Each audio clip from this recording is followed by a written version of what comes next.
Bonjour à tous, pour le Zoom, aujourd'hui je reçois Philippe Murer. Bonjour monsieur. Bonjour Élise, bonjour à tous. Alors, vous revenez avec un nouvel ouvrage, puisqu'en 2014, vous aviez déjà fait paraître La transition écologique, une énergie moins chère, 1 million d'emplois créés. C'était Transition énergétique, c'était. Énergétique, autant pour moi. Et là, justement, voilà le lapsus. Comment réaliser la transition écologique? Un défi passionnant. C'est aux éditions Jean-Cyril Godefroy dans une nouvelle collection, collection Cercle Aristote, dirigée par Pierre-Yves Rougeron. On vous connaît déjà un peu sur TV Liberté, puisqu'on a fait de nombreuses émissions sur le nouveau coronavirus, appelé depuis le Covid-19. Vous êtes économiste et spécialiste des questions écologiques. Alors, pour commencer, Philippe Murer, ce livre est à rebours de l'écologie telle qu'on la présente massivement dans les médias aujourd'hui. Vous proposez une vision relativement raisonnée, tempérée, et finalement, j'ai le sentiment que vous êtes un peu l'anti-Greta Thunberg. Raisonner et tempérer, en fait, j'ai quand même posé des questions radicales, parce que l'intérêt d'écrire ce livre, je voulais vérifier, est-ce qu'on peut, par exemple, se passer complètement des énergies fossiles en France en 20 ou 30 ans? C'est beaucoup plus radical que ce que propose Greta Thunberg. C'est des questions que je me suis posées. Est-ce qu'on peut passer à 100% d'agriculture bio? Mais effectivement, Greta Thunberg, qu'est-ce qu'elle représente? D'où elle vient, en fait? C'est que Greta Thunberg, c'est un cri de colère, un cri d'hystérie face à une situation. On a dit aux gens depuis 20 ans, il faut absolument rapidement sauver la planète, sauver le climat, se passer des énergies fossiles et arrêter d'émettre du CO2. Et finalement, les gouvernements ont presque rien fait. Donc il y a une injonction paradoxale et qui a découlé sur le phénomène Greta Thunberg. Mais Greta Thunberg, elle ressemble tout à fait au gouvernement, elle a le même plan. C'est un plan d'écologie mondiale qu'elle veut. Alors justement, elle a été promue par les dirigeants occidentaux progressistes, on pourrait dire, si on voulait résumer. Comment vous expliquez que cette gauche boboisante, j'allais dire, avec un peu de sarcasme, est tant préempter l'écologie, alors que, comme vous allez sans doute le dire, finalement, leur idéologie est mondialiste? Oui, et il y a une contradiction parce qu'en fait, au niveau mondial, on ne peut pas agir puisqu'il n'y a pas de gouvernement mondial. On ne peut pas imaginer que la France et quelques pays européens pro-écologie vont convaincre des pays d'1,5 milliard d'habitants comme la Chine ou l'Inde, qui sont des grands pollueurs, de devenir écolos. Ou les États-Unis. En fait, c'est absurde. En fait, l'écologie, elle sera nationale ou elle ne sera pas, effectivement. Et il y a une vraie contradiction, comme vous le soulignez au niveau de la gauche écologique morale, c'est qu'elle est pour l'écologie et pour la mondialisation. Or, comme nous l'a dit Nicolas Hulot, et il a raison là-dessus, quand il a quitté le ministère de l'écologie, il a dit « dans le libre-échange, on ne peut rien faire au niveau de l'écologie ». C'est même le libre-échange qui est le problème principal et la mondialisation sauvage qui crée les problèmes écologiques au niveau mondial. Et donc, il y a une contradiction totale, mais il y en a plein de contradictions de la gauche écologique. Alors, vous parlez dans cet ouvrage, il y a un terme qui m'a fait réagir. C'est vrai que l'écologie est souvent présentée comme quelque chose qui va entraîner des privations. On connaît l'écologie punitive, des taxations, des restrictions. C'est ce qu'ils font. À cela, évidemment, à cela s'ajoute la question de la décroissance que l'on évoquera un petit peu après. Mais on voit toujours quelque chose de négatif derrière les tentatives vers plus d'écologie. Mais vous évoquez dans votre livre la possible mise en œuvre d'une écologie compatible avec le capitalisme, et vous évoquez, avec une pirouette, je dois dire magistrale, le capitalisme tempéré. Alors ça m'a fait penser au protectionnisme intelligent. Pour ne pas dire protectionnisme tout court, désormais on dit protectionnisme intelligent. Mais c'est pas idiot, le protectionnisme intelligent, ça peut être le protectionnisme par les normes, et pas un protectionnisme par les droits de douane. Donc ça existe. Alors là, vous m'avez posé plein de questions, Élise, en même temps. Alors, c'est pour aller plus vite. Pour aller à très long terme, le capitalisme est incompatible avec l'écologie. Si vous prenez sur 200 ans 1% de croissance, vous allez, au niveau mondial, vous allez avoir x7 sur la production de biens matériels et de services. Ça sera incompatible. Si vous avez 2% de croissance mondiale, et on est plutôt à 3 aujourd'hui, pendant 200 ans, vous avez x50 sur la production de biens au niveau mondial. Donc c'est complètement incompatible avec l'écologie sur le très long terme. Aujourd'hui, est-ce qu'on a un substitut au capitalisme? Est-ce qu'on a quelque chose qui donne envie? Bon, on a le communisme, ça donne envie à personne, mais il n'y a aucun autre système de société. Donc il faut le chercher, il faut chercher un nouveau système de société, aux philosophes de travailler, aux gens qui étudient les systèmes, de réfléchir à cela. Donc la seule solution pour l'instant, c'est un capitalisme tempéré. C'est-à-dire hors de la mondialisation sauvage, du libre-échange qui fait du transport sur des milliers de kilomètres et du dumping environnemental, et tempéré aussi au niveau financier pour que la finance n'ait pas la main. et que l'État ait la main, et donc les citoyens aient la main via les référendums, et qui permettent de peser sur la société. C'est une solution cependant à court terme, à 50 ou 100 ans. Après, il faudra trouver un autre système, puisque le capitalisme ne sera pas possible. Alors justement, dans ce livre, vous évoquez au début, assez brièvement d'ailleurs, la question de l'obsolescence programmée. Donc vous pointez du doigt évidemment les entreprises, les grandes entreprises qui fabriquent désormais des objets d'électroménager par exemple, qui durent 2-3 ans quand dans le temps ils duraient 50 ans. Et vous parlez aussi à un autre endroit d'économie circulaire. Est-ce que finalement on est capable de recréer un cercle vertueux ? Économie circulaire, là, on est dans les chemins de l'écologie profonde. Ça sera vraiment très long à faire, très complexe. Il n'y a pas d'urgence. C'est-à-dire l'économie circulaire, c'est recycler tous les déchets en ressources. On a quelques pistes. On n'a pas le temps d'évoquer toutes les pistes dans le détail, mais c'est la stratégie zéro déchet de San Francisco qui a une poubelle de déchets alimentaires, une poubelle de recyclables et une petite poubelle non recyclable, notamment, et qui refait avec les déchets alimentaires du compost. Il y a des stratégies et des pistes, mais on n'a pas toutes les solutions sur l'économie circulaire.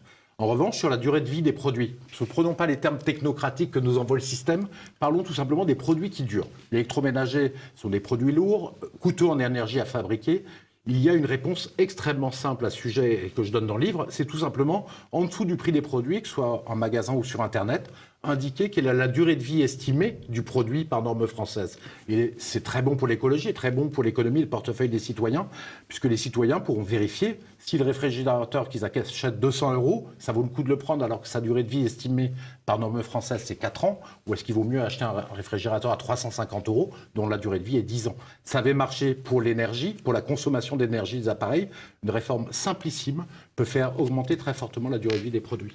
Et est-ce que vous pensez justement que les Français aujourd'hui sont en quête de produits plus durables ? Oui, tout à fait. Ou de produits moins chers ? Est-ce qu'ils ont tous la possibilité de faire ce choix ? Non, justement, il y a ce sujet-là. Après, faire un produit plus durable, c'est pas forcément un produit très très cher. C'est juste changer la conception du produit pour mettre des choses qui durent plus longtemps et ça va pas forcément faire exploser, faire monter les prix. Et les gens s'y retrouveront. On sait très bien quand on achète du jetable, on y perd franchement fortement. Sans compter qu'il y a des produits très chers. Alors, un produit très à la mode, le câble pour l'iPhone ou pour votre Samsung qu'on paye 20 € et qui sont en fait des produits qui se jettent au bout de 6 mois. Il serait assez simple de fabriquer des produits. Enfin, soit dit en passant, en principe, ceux à 5 €, on les jette au bout de 3 jours. Donc Ah oui, c'est encore pire, mais c'est complètement scandaleux parce que c'est un bout de câble électrique, ça ne devrait pas coûter 20 € et en plus c'est de mauvaise qualité. Il est clair qu'en affichant lisiblement quelle est la durée de vie de ce genre de produits et de les faire tester, on arriverait à des choses beaucoup plus durables et arrêter de gaspiller de l'argent, de l'énergie et des matières premières qu'on met en décharge derrière. Alors un gros passage de votre livre, évidemment, c'est un des sujets principaux actuellement, c'est l'agriculture.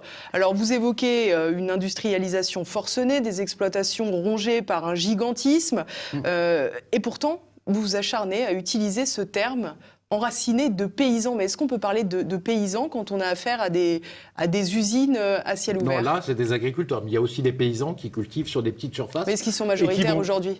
Non, pas forcément. Et qui vont vendre dans les, sur les marchés, etc. Un peu du greenwashing de l'agriculture actuelle ? Bon, je ne vais pas faire de polémique là-dessus, mais effectivement, on aimerait bien qu'il y ait encore plus de paysans, et c'est plutôt des agriculteurs. Je suis en vacances dans le Gers l'année dernière, en juillet. Ce que j'ai vu est assez terrible, c'est-à-dire qu'on était à côté d'un petit village, et l'agriculture était devenue tellement intensive, avec des champs tellement immenses qui couvraient une colline, un champ de tournesol, un champ d'autres choses qui couvraient une autre colline, qu'on en avait l'impression d'être dans des paysages à l'américaine, premier problème.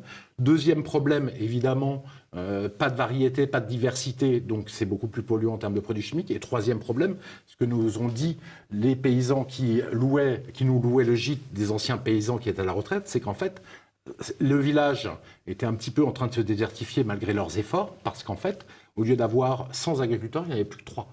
Donc c'est une catastrophe humaine, c'est une catastrophe qui assèche la France des campagnes. Et en même temps, on sait que c'est un problème pour la santé, que les agriculteurs sont dans une impasse parce qu'ils n'arrivent plus à vivre. Il y en a un tiers qui gagne le RSA. C'est un scandale absolu. Ils suicident. Un qui se suicide tous les 2 jours, oui. Voilà, tout à fait. Les consommateurs n'en sont pas contents parce qu'ils ont des produits sans goût et qui abîment leur santé. Et en même temps, les écosystèmes se dégradent fortement. Et c'est quand même très très inquiétant, et les Français en sont conscients, avec le problème des abeilles, des insectes qui disparaissent. 80% des insectes ont disparu, et on le voit nous-mêmes de nos yeux. On a les oiseaux qui disparaissent à un grand rythme, on a un tiers des oiseaux qui ont disparu, les vers de terre, la microfaune des sols, donc on a un vrai problème d'écosystème, et on peut le changer qu'en faisant une révolution agricole, en changeant en profondeur les méthodes. Comment, avant d'apporter les solutions, comment en est-on arrivé là? Comment les agriculteurs sont-ils arrivés à des situations aussi dramatiques? Parce qu'en fait, au départ, ça a été fait comme une façon de faire baisser le prix des produits. C'était relativement raisonnable. On augmentait la taille des fermes pour faire baisser le prix des produits. Sauf qu'à la fin, ça a continué, c'est allé beaucoup, beaucoup trop loin. Et là, maintenant, avec la mondialisation de l'agriculture, le fait qu'il y ait des accords de libre-échange avec le Brésil, avec le Mexique, avec tous les pays du monde, il y a une course au moins disant et au moins cher qui est incontrôlable et qui empêche les agriculteurs de faire ce qu'ils ont envie de faire. Ils sont obligés d'avoir le prix le plus bas, la surface la plus grande, et c'est donc ingérable dans la mondialisation sauvage. Il faut un peu de protectionnisme intelligent. Alors on en parlait tout à l'heure, la question du prix et la question du prix que les Français sont capables de mettre. Là encore, dans l'agriculture, on voit bien, vous proposez parmi les solutions l'avancée de plus en plus rapide vers le bio, 100% dans les cantines notamment. Comment on concilie cette paupérisation de la société d'une grande partie des Français, tout simplement parce que là encore, on le voit avec la crise économique due au coronavirus. C'est aussi cette propension à dépenser de moins en moins d'argent pour s'alimenter. C'est aussi une question presque sociétale. Et en même temps, les exigences de l'agriculture biologique qui, de fait, étant moins industrielle, coûtent plus cher. Vous avez raison. Et puis le mouvement des Gilets jaunes, qui a duré pendant un an, donne raison à ce que vous dites. Les gens disaient, on n'a pas assez d'argent. Et d'ailleurs, j'ai entendu des interviews très intéressantes de Gilets jaunes. Ils disaient, moi, j'aimerais bien nourrir mes enfants avec quelque chose de meilleure qualité que cette nourriture industrielle qu'on nous fournit, mais je ne peux pas. Et j'en rêve. Et effectivement, les Français en ont envie. Donc, ce que j'explique dans le livre, dans les solutions, on peut le concilier de deux manières. Déjà, il faut, dans une première partie, étendre l'agriculture bio en continuant pendant 7 ans avec une croissance du même rythme, l'étant à 20-25%. On a des moyens pour ça. Parce que les hommes politiques nous ont baratiné depuis des décennies. Ils ont dit que les cantines allaient devenir bio. En fait, j'ai trouvé en travaillant le livre qu'il y avait 3% des aliments servis en cantine qui sont bio. On peut l'imposer complètement, une alimentation bio dans les cantines. Ça va faire augmenter. Il faut aussi faire baisser le prix de différentes manières et surtout payer les subventions bien sûr longues. Parce qu'on dit qu'on favorise les agriculteurs bio, sauf qu'on met 2 ans à leur verser leurs subventions. Donc ils ont peur de passer au bio. On peut arriver, grosso modo, à 20%, 25% d'agriculture bio assez vite. La conversion est très longue aussi. 3 ans. Peut-être qu'on pourrait d'ailleurs faire un label bio moins pour dire aux gens, voilà, c'est des gens qui n'utilisent plus l'agriculture chimique, qui sont en bio, mais il y a encore des traces dans la terre, ce qui leur permettrait de mieux valoriser leurs produits. Après, il faudra généraliser effectivement l'agriculture bio. Et là, pour généraliser, il faut que le prix des produits bio soit le même en fait, que les prix des produits classiques. Or, il y a 30% d'écart de prix de revient au départ entre les produits bio et classiques. Il n'y a pas d'autre choix dans une société qui est paupérisée que de faire une subvention très forte à l'agriculture biologique, de l'ordre de 30% du prix de revient, pour que le prix parte de la ferme au même prix que le produit traditionnel. Et là, en fait, c'est une solution assez élégante. Donc on réenchaîne les agriculteurs à de nouvelles subventions. Oui, mais pas pour longtemps, parce qu'après, on peut créer un cercle vertueux et abandonner ces subventions quand on aura recréé un cercle vertueux économique où on met les gens en emploi au lieu de les mettre au chômage par les délocalisations. Et là, on pourra reprendre une partie de ces subventions. Les gens seront capables. Mais dans un premier temps, ça permet 2 choses en même temps. Amener le prix des produits bio au même prix au départ de la ferme. Et surtout, deuxième chose, c'est du protectionnisme intelligent. Puisqu'en fait, les produits bio français vont être favorisés parce qu'ils sont beaucoup moins chers. Et en fait, on arrive à sauver nos agriculteurs, à leur permettre de se convertir massivement en bio, tout en permettant d'avoir une nourriture bio au même prix que l'agriculture traditionnelle. Donc, je pense que et alors, en toute logique, ça devrait casser, j'allais dire, l'industrie conventionnelle, de l'agriculture conventionnelle. Ah oui, ben dans ce cas-là, elle devra se reconvertir. Elle devra se reconvertir avec deux qui prendra les mêmes pratiques ou presque, où on arrivera à des serres de tomates bio comme en Espagne. Écoutez, on verra. Rien n'est parfait. Rien n'est parfait, mais déjà, on va remettre cela en jeu. Après, on peut jouer sur la taille des exploitations. Le gouvernement, il donne des tailles maximum d'élevage, etc. À nous de voir. En tout cas, ces grandes décisions, elles doivent être prises par référendum et elles ont une portée fondamentalement structurante pour l'agriculture. Et puis surtout, ça va sauver nos écosystèmes, c'est quand même fondamental, et notre agriculture, nos agriculteurs et la santé des gens. Alors justement, on y vient parce qu'on parle beaucoup de la planète, mais la planète, c'est aussi les humains, c'est nous. Vous parlez beaucoup des pesticides, des fongicides également, même si c'est un sujet qui est moins évoqué et qui mériterait une émission sans doute à elle toute seule. Vous évoquez donc le caractère cancérogène des pesticides, qui aujourd'hui fait toujours plus ou moins débat selon les instances mondiales, mais également la chute de la fertilité. Ah, tout à fait. En fait, on se rend compte qu'il y a deux choses de marquantes sur les pesticides. C'est controversé, mais en fait... pas tant que ça. En fait, c'est-à-dire qu'on met des pesticides sur le marché et des produits chimiques pour se rendre compte 20 ans plus tard qu'ils sont dangereux et prouvés. Mais pendant une vingtaine d'années, c'est le temps pour trouver le suivant. Ouais, le temps pour trouver le suivant et le temps pour prouver les effets négatifs qui sont complexes à chercher sur les produits. Il y en a énormément de produits qui ont été interdits parce qu'ils ont été reconnus extrêmement dangereux, comme l'atrazine par exemple. Qu'on trouve dans l'eau. Ouais, exactement. Alors, moi, j'ai fait un gros travail sur les pesticides et en lisant des études scientifiques de l'INSERM, de Santé publique France, on se rend compte quand même qu'il y a deux moments importants dans la vie. C'est notamment le moment où les enfants sont en conception, c'est au niveau du fœtus. Et là, les pesticides peuvent tout changer. Les perturbateurs endocriniens peuvent changer l'évolution d'un organe et poser des problèmes. D'ailleurs, il y a quelque chose d'extraordinaire et de vraiment très inquiétant. Aux États-Unis, la multiplication par 70 des cas d'autisme en 50 ans. On est au-dessus de 1% maintenant d'enfants qui sont autistes, très certainement dû aux pesticides, mais aussi aux autres produits chimiques. On a donc des problèmes majeurs. Et ça touche même le vivant. Ça, c'est un tabou, mais je pense que ça va parler aux gens à qui on s'adresse. C'est que moi, je connais des amis qui ont eu beaucoup de mal à faire des enfants, de plus en plus de mal. Et ça s'explique puisqu'il y a des universités très sérieuses qui ont fait des tests et qui ont montré qu'il y en a 2 fois moins de sperme. L'homme occidental a 2 fois moins de spermatozoïdes qu'il en avait avant. Et que si on continue pendant 15 ans au même rythme, il y aura quasiment une quasi-impossibilité de faire des enfants sans insémination artificielle et aide de la science. Non seulement d'ailleurs il y a une baisse de quantité, mais il y a aussi une baisse de qualité, puisqu'il y a beaucoup de spermatozoïdes à 2 têtes ou à 2 queues qui ne peuvent pas se mouvoir et qui ne peuvent pas se reproduire. Oui, ils sont de plus mauvaise qualité en plus. Voilà, tout à fait. Et donc ça, c'est un problème majeur. Alors, c'est multifactoriel. Il y a l'obésité, la sédentarité, mais tous les scientifiques qui cherchent disent qu'il y a aussi ce problème, très probablement, des pesticides qui sont extrêmement agressifs pour la santé. Alors vous évoquez aussi dans la question de l'agriculture le traitement des animaux qui va en déclinant au fur et à mesure que les structures sont plus importantes. Là récemment on vient de voir un nouveau scandale de l'association L214 autour de la production de Roquefort qui montre le traitement d'agneaux dans un abattoir notamment. Comment, là encore, en étant arrivé là où on avait cette vision relativement saine de l'agriculteur avec ses bêtes qui savait conduire à l'abattoir. Même en France, extraordinaire, puisqu'on avait une race par terroir, on fait 400 fromages, c'est-à-dire qu'on s'adapte au climat, on fait des choses différentes, créativité, et on n'est pas contre la nature. Le paysan, il n'est pas contre la nature, il est avec la nature. Sauf qu'on lui a fait une telle course au moins cher, au moins 10 ans, avec la mondialisation et aussi avec les hypermarchés, que finalement, il a fait de l'agriculture industrielle intensive, ce que refusent majoritairement les Français. C'est pour ça qu'il y a eu des petites améliorations. Les gens n'achètent pratiquement plus d'œufs de poule industriels. Ça, c'est extraordinaire. Ça s'est fait comme ça, en fait, sans vraie intervention de l'État, juste entre les grandes surfaces et les gens. Effectivement, il y a un type d'élevage... Et les associations de protection animale aussi, qui ont fait quand même beaucoup de... C'est vrai, mais qu'ils aient arrivé à peser autant dans le débat public, c'est étonnant et c'est une très bonne chose. Et puis, on voit bien les véganes, d'ailleurs, qui sont le côté extrême, à l'opposé de l'agriculture industrielle, qui veulent même plus toucher... Du cuir, oui.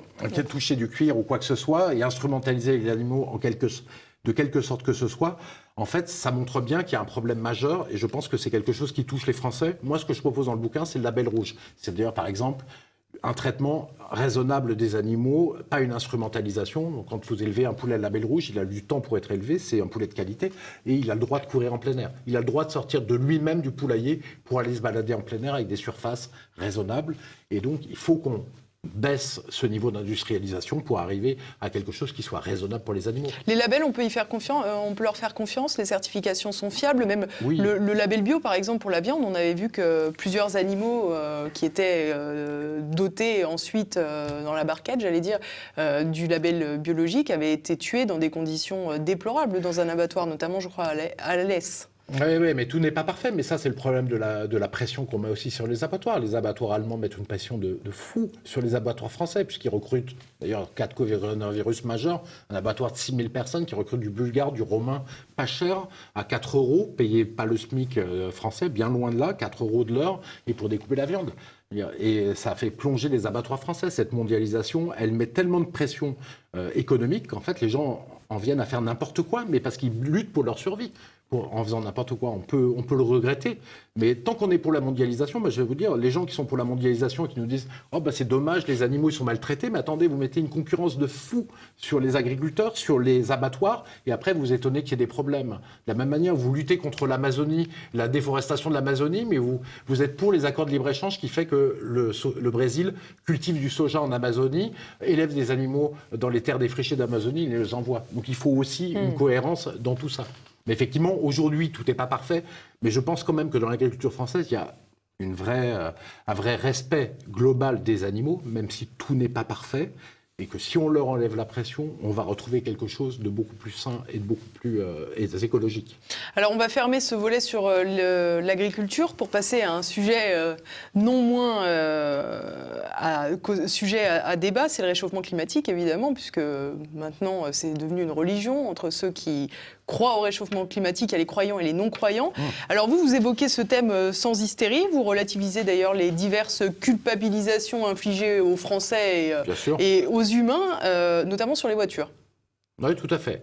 Tout à fait. Moi, tout ce que je dis sur le réchauffement climatique, je pense qu'il existe. Après, c'est un domaine, la climatologie, extrêmement complexe, extrêmement chaotique. Donc voilà, je pense que ça existe. Ce que je remarque, j'ai étudié les courbes du site de lecris.fr d'Olivier Burier, qui a fait un remarquable travail sur le climat pour montrer l'évolution des courbes, de statisticien, pour montrer sur des courbes l'évolution du climat. Tout ce qu'on peut dire, c'est que le climat aujourd'hui, qui a monté à peu près la température a monté de 1 degré depuis 100 ans, on n'a jamais vu de hausse aussi rapide de la température. C'est 10 à 100 fois plus élevé que d'habitude. Donc je pense que c'est le cas.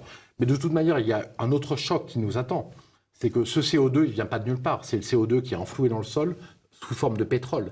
Et le pétrole, c'est 40% de l'énergie de la planète. On sait qu'on est obligé d'utiliser du gaz de schiste maintenant, du pétrole de schiste ou du pétrole bitumineux parce qu'on n'en a plus beaucoup.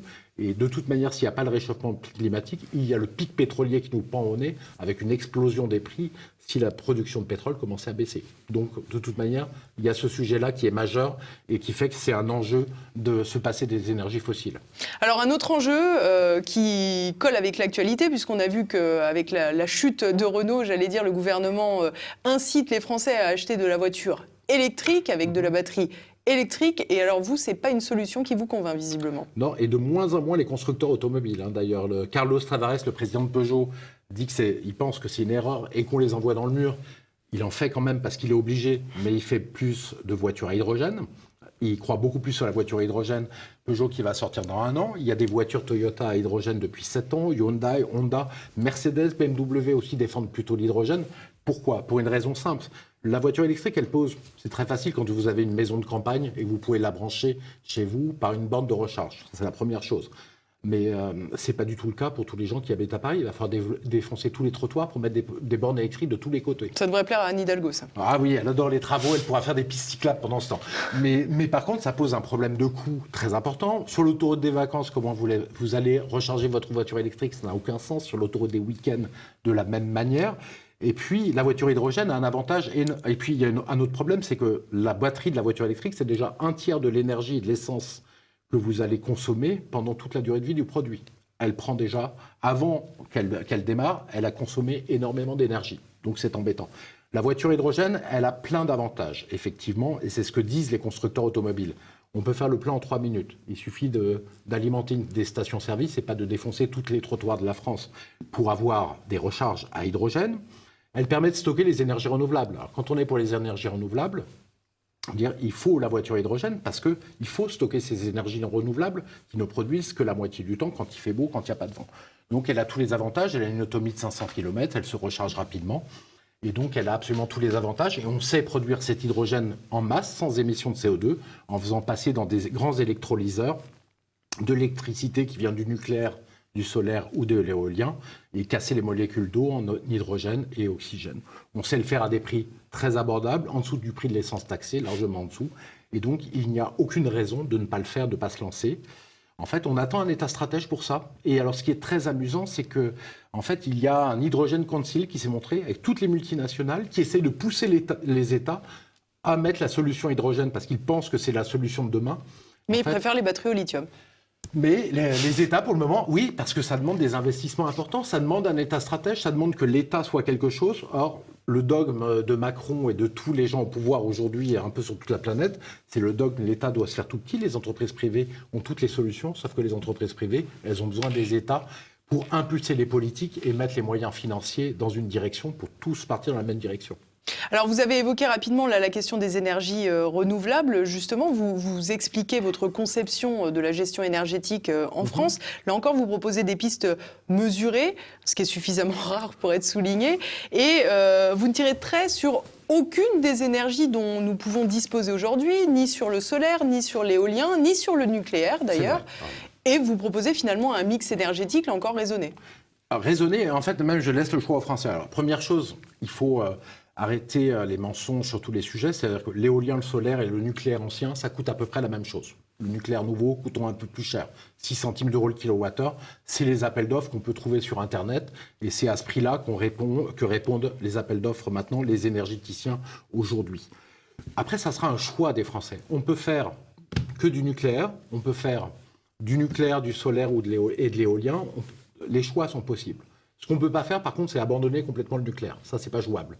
Pour une raison simple, et ça, c'est la tartufferie d'Europe Écologie Les Verts qui se foutent du monde.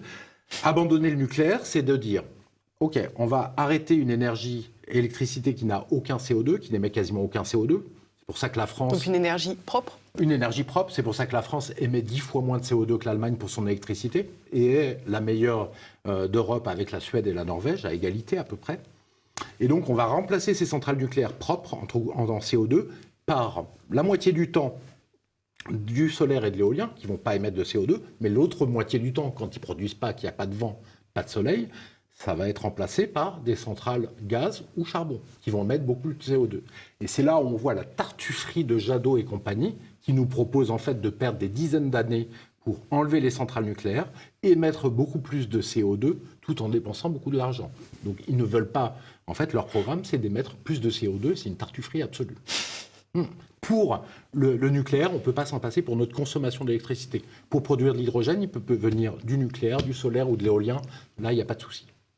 Alors, on va ouvrir le dernier volet de cet entretien. Vous évoquez à la fin de cet ouvrage la question démographique, une question qui est très peu évoquée, qui est un peu diabolisée, j'allais dire. Et il faut dire que vous mettez les pieds dans le plat, vous évoquez le continent africain et vous n'hésitez pas à parler de problèmes démographiques pour le continent. Alors, en fait, je l'ai mis dans les sujets qui fâchent, pour pas trop Ça tombe bien. À la fin, il y a la publicité, le capitalisme, la sobriété heureuse et la démographie. Mais j'ai regardé tout simplement à partir des courbes de l'INED et de l'ONU, les courbes démographiques mondiales qui sont projetées. Ce qu'on voit, c'est qu'en fait, tous les continents sont stables ou en décroissance démographique. L'Europe est déjà en décroissance démographique et elle va être encore plus dans l'avenir. L'Asie va un peu monter, va baisser après. Pareil pour l'Amérique du Sud. Donc, grosso modo, on a 8 milliards d'habitants et il n'y a qu'un seul continent qui augmente, qui va augmenter sa population de 3 milliards d'ici 2100, c'est l'Afrique, effectivement. Et ça pose un vrai problème pour ce continent, puisqu'on va passer de 1,3 milliard à 4,3 milliards d'habitants. Comment vont-ils gérer tout ça ? Comment vont-ils ne pas détruire leur environnement ? C'est vraiment un problème, mais je pense que ça serait de notre devoir quand même de les avertir que ça va poser un problème. Surtout qu'on peut pas, je pense que personne n'imagine qu'on va faire émigrer 2 milliards d'Africains sur toute la planète pour résorber l'excès démographique africain. C'est un vrai sujet, mais c'est aux Africains de se prendre en main sur ce sujet et de baisser leur taux de natalité. Sinon, le problème. Vous dites toutefois que les instances internationales devraient les sensibiliser à cette question. Sensibiliser, c'est tout. C'est tout ce qu'on peut faire. Leur dire, faites attention. Parce que vous courez un risque, effectivement. Ça va densifier l'Afrique, ça va détruire l'environnement. Ça va densifier l'Europe, de fait ? Pas forcément. Je veux dire, l'Europe n'est pas obligée d'accueillir des immigrés africains par centaines de millions. Je veux dire, de toute manière, là, c'est des nombres, 3 milliards d'habitants africains en plus, c'est des nombres qui sont inassimilables partout. Donc c'est un vrai problème. On peut les sensibiliser, mais c'est à eux de prendre leurs décisions. Mais ils doivent la prendre en âme et conscience. Et se rendent-ils compte, je veux dire, quand on voit que le Nigeria est un pays qui faisait 90 millions d'habitants il y a 20 ans, si je ne me trompe pas, maintenant qu'on est à 250 et qui va monter peut-être à 1 milliard d'habitants. sur des surfaces très petites, c'est extrêmement inquiétant pour ces pays, quoi. Mais chacun est responsable de lui-même, et donc ces nations doivent faire attention parce qu'elles prennent des risques considérables sur la question démographique, qui est liée à la question écologique. Plus il y a d'humains sur Terre, plus c'est complexe de respecter l'environnement, de respecter l'environnement avec plus d'humains, quoi. Merci beaucoup Philippe Murer, on arrive à la fin de cet entretien. Merci. On n'a pas pu aborder la partie bruxelloise alors qu'elle aurait été sans doute importante. Alors du coup, je vous propose de refaire un deuxième tome pour la prochaine fois alors. Avec grand plaisir. Merci beaucoup Philippe Murer. Merci.